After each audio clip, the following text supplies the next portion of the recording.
So in the series of studies that I mentioned, we actually didn't see any differences among the protein sources. It's maybe important to mention that all of those sources that I mentioned, so milk protein, whey, casein, soy, those are all what we would call high quality proteins. So they're very rich in essential amino acids. They're relatively high in leucine. But there are some differences in terms of the amino acid profile of those proteins. And I guess the series of studies we did within the context of concurrent training really stemmed from some work that was done focused on sort of single mode resistance training, where there had been evidence for differences between whey, casein, and soy after single mode resistance training, where whey protein actually elicited the greatest increases in muscle protein synthesis. I think soy was kind of intermediate, and then micellar casein was shown to be not that effective in the study that I'm thinking of.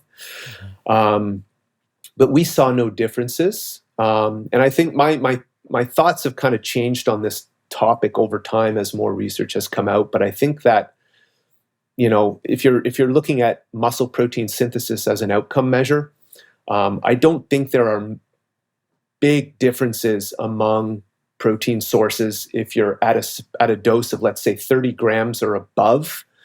And depending on how long you're studying the effect of the proteins. So if you're studying them for, let's say, 5 or 6 hours, I think they're largely similar. But if you study them for a short period of time, I think you're going to maybe see a benefit of something like whey over casein, because whey it's a very rapidly digested protein. It's been referred to as a fast protein because when you ingest it, it's acid soluble. So when it comes into the acidic environment of the gut, it just basically goes right through it.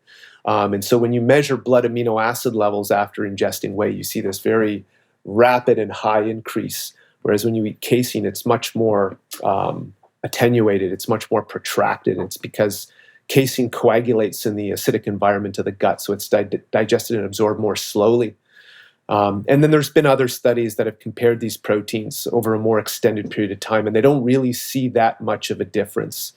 So I think if you're at around 30 grams of protein, they're largely going to be similar in terms of their effects on protein synthesis. And if there are differences at the protein synthesis level, when you look at like longer term studies where you have outcomes such as muscle mass or muscle strength, you don't really see that big a difference in terms of the source of protein. If you get into an extreme situation where you're comparing, let's say, a very high quality protein like whey to maybe something like collagen, maybe then you'll see a difference. But largely, I think the differences are pretty subtle.